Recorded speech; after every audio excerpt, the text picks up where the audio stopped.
Welcome to Pediatrics in Practice with Children's Mercy Kansas City. I'm Melanie Cole, and I invite you to listen as we examine preparing to launch, preparing to land, transition to adulthood intervention. Joining me is Dr. Ann Moderson. She's the Division Director of Rehabilitation Medicine at Children's Mercy Kansas City. Dr. Moderson, it's a pleasure to have you join us today. Tell us some of the challenges teens and young adults face when transitioning to adult health care. Tell us a little bit about some of the common medical and even psychosocial complications that they might face transitioning and why it might be even more challenging in that case. Well, transitions is something that has often been taken for granted. You might see a young person come to the doctor that they've been seeing their whole lives. And if that doctor isn't prepared to help them get to adult care, the visit might go like this. Hey, this is your last visit.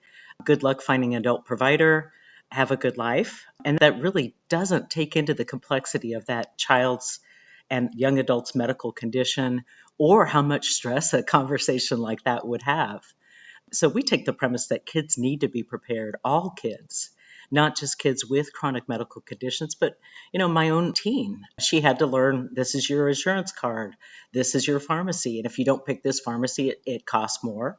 This is how you make an appointment. This is the kind of things you say to your doctor. So I always think of it as like learning how to adult with regard to your health care. They learn everything else. So really, it's important that they learn those very basic things about their health care. Kids that have more complex conditions, of course, need to learn a whole lot more, but it really gives us a foundation if everybody starts on the same page. What a great point, and it's certainly true, both for providers and parents, that this is not always an easy discussion to have, and that kids do need to learn how this all happens and how it all works, really. So tell us about a transition to adulthood program. What does that entail? And in preparing pediatric patients for that transition, tell us some of the key success factors that you've found over your time. Really, the program provides a framework for the healthcare teams so they can guide both the parents and the young people towards transition. We use a framework based out of Washington, D.C. from an organization called Got Transitions, and they've helped us be involved in policy development. As you might imagine, it's a good idea to do this, not just medically, but for a cost of medical care and so forth. And so people in Washington and providers all over the country have said this is super important. However, only about 14% of young adults have ever had a conversation about transitioning to adult care. And that's even though transition has been a push for about 10 years now. So really, when I started the program, I took the concept that all children need this, not just, say, the spina bifida program or the renal transplant program, but every child. And by setting it up, that the families will see the same process at every clinic. They'll hear the same things. They'll have the same upbeat message about transition. Then we can really engage and get on board with those families at a very early time so that they can really be successful. It all starts about age 12 to 14, where we say, someday you're going to leave our hospital, rather than saying, again, at 21, this is your last visit. How nice would that have been to say, at 14, you're going to learn this. At 15, you're going to start performing this duty with regard to your health care. It might be filling your medication box or making sure you have enough pills for the day or need an appointment. And then later on, as you get to be an older teen or young adult, it might be, do you know what happens if you use alcohol with your medication? Or if you don't eat and you have diabetes, do you understand how that can really be a bad thing? So really bringing them on board so that they can understand their bodies and take more charge as time goes on. The most important thing, I would say engagement. Again, if the child doesn't know that you're finding value in this conversation, and the parent is not engaged, then nobody's going to really care about it. If instead it's a positive message that I care enough about you that I want to make sure that you stay healthy and that when you are ready to transfer to, say, an adult cardiologist because you have this incredibly complex congenital heart disease, that we're not going to leave you blowing in the wind. You're going to have a plan. You'll already have a partnership with that new doctor because we're going to share medical records. We're going to have conversations, and you'll be engaged in each step of this plan. And I've seen it done poorly, where again, it's like that doctor saying, hey, this is your last visit, have a good life. We can do better, and it really means a lot to our families if they see our engagement. And I expect the parents to and kids to engage as well. What an interesting topic we are discussing today, and really so informative. So, as you're telling us about values that are important to patients and their families during this planning process that you were just discussing, what are also some of the pain points that you've come across, both with other providers and with the parents and patients themselves? Well, I think partly it's because there hasn't always been a program like this. And so rather than a consistent and seamless process, a child might get a message that, oh, we stopped seeing you at 18, whereas the clinic next door says, oh, we'll see you through college. And that really produces a lot of anxiety as well as lack of trust and faith in what's going on. When they see a doctor and says, well, I don't really know any of the adult providers and nobody's going to give you as good a care as we do, you can't expect success. And so, to those challenges, I say to the pediatric providers, well, guess what? You need to go across the street and shake some hands and learn who people are and make some connections. Because if we think about engagement, not just within our walls, we think of it as a community. The healthier we make our transitions, the healthier we create our community. We can't say good care stops at pediatrics. That's crazy. We really do need to embrace the concept of working together. And that has been a pain point. We have really good relationships with some of the local and regional hospitals, and we can call a single person and say, this patient's coming. They have 5 different specialties. Can you help me set those up? And they will. They'll say, okay, this primary care doctor is probably going to be a good fit, and we have these specialists that are available to be involved in the care. So we have a single point of contact that can make all those connections. And that's as opposed to other institutions who just haven't wanted to play. And instead of being so forthcoming with help, they basically say, well, they can just call for appointments. That's not a good system. That's not seamless care. And when patients don't get seamless care, a couple really bad things happen. If they miss an appointment, they don't get that preventative care they need. If they run out of medications, their condition could become worse. And further on from there, they could end up in the emergency room or in a hospital where they don't have any medical records because, as you know, medical records aren't shared across institutions for the most part. So that's care in crisis, and that's a high likelihood for a patient to have a devastating outcome, even death. So again, it's less expensive and it's good for the soul to do this well and to transition carefully and making sure the connections are all in place. If a patient has a disability or chronic health condition, how involved should the pediatric provider be in this transition? And once the transition has taken place, when is it advisable that they then back off and leave it to adult physicians to manage? How much monitoring do they do? That's a really interesting question because it used to be that a lot of people with chronic conditions didn't live to adulthood.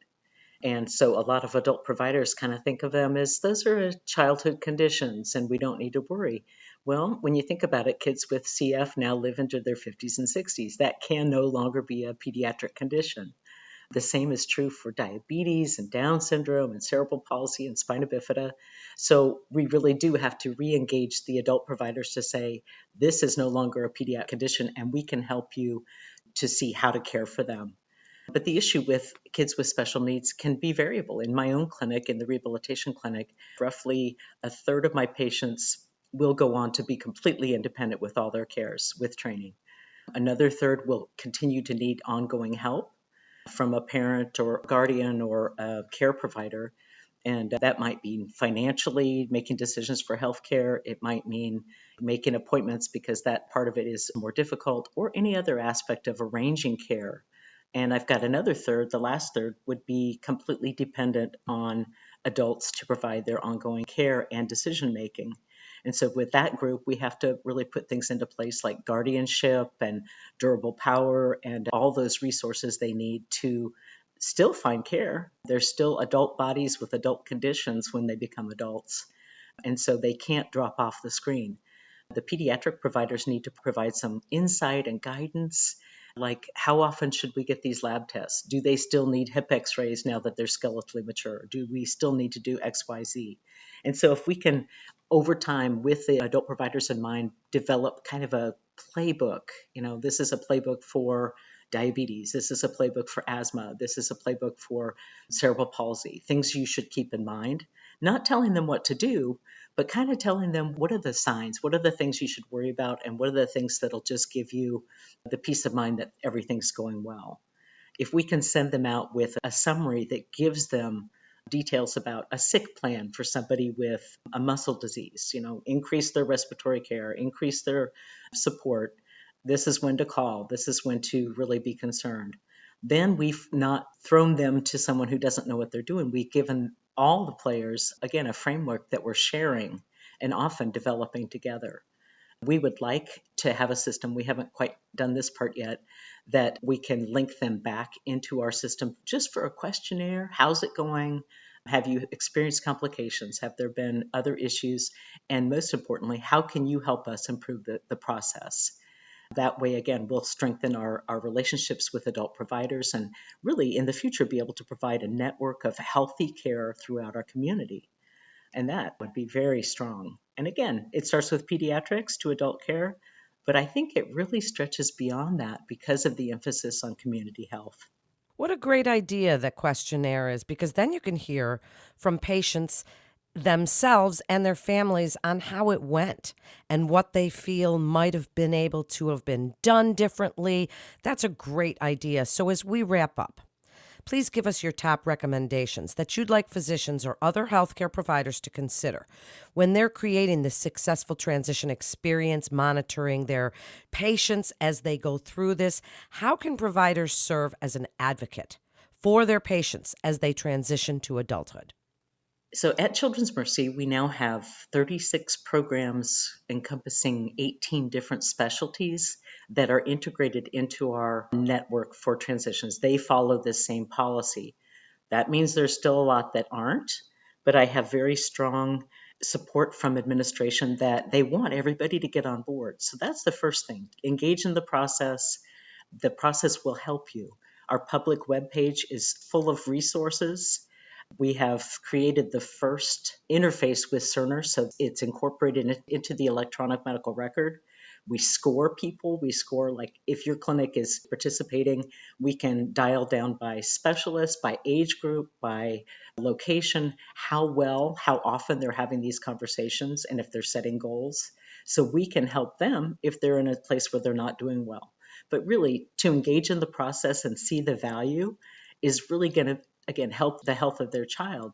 I think that transition, it's the last thing we do, but it may be the most important thing we do to set them free from our institution with a healthy start. And our failure to do so could really have devastating consequences. So again, we can help. We can make it easier. Transition isn't easy. If it was, everybody'd be doing it. We have the largest integrated network right now at Children's Mercy of anybody in the country. And yet, again, not everybody's on board, even in our own institution. The reason we have all these resources is that we can have people from all over the country, actually all over the world. They've accessed our program, our processes, our pamphlets and booklets. We have over 120 hits a month just on our public website. And we're there to help. Terry, my transition manager, and I have consulted to major children's hospitals throughout the country as they try to develop their own process. So again, the word is out there and people want to get on board. And I just would encourage pediatricians that it isn't that hard. We can help. And it's certainly worth it. The families are grateful. The kids become more independent and self-assured. And that's a beautiful thing to see. It certainly is. What an important topic. Thank you so much. I can hear the passion for this topic in your voice, Dr. Moderson. Thank you so much for joining us. This has been Pediatrics in Practice with Children's Mercy Kansas City. To refer your patient or for more information, please visit childrensmercy.org to get connected with one of our providers. Please also remember to subscribe, rate, and review this podcast and all the other Children's Mercy podcasts. I'm Melanie Cole.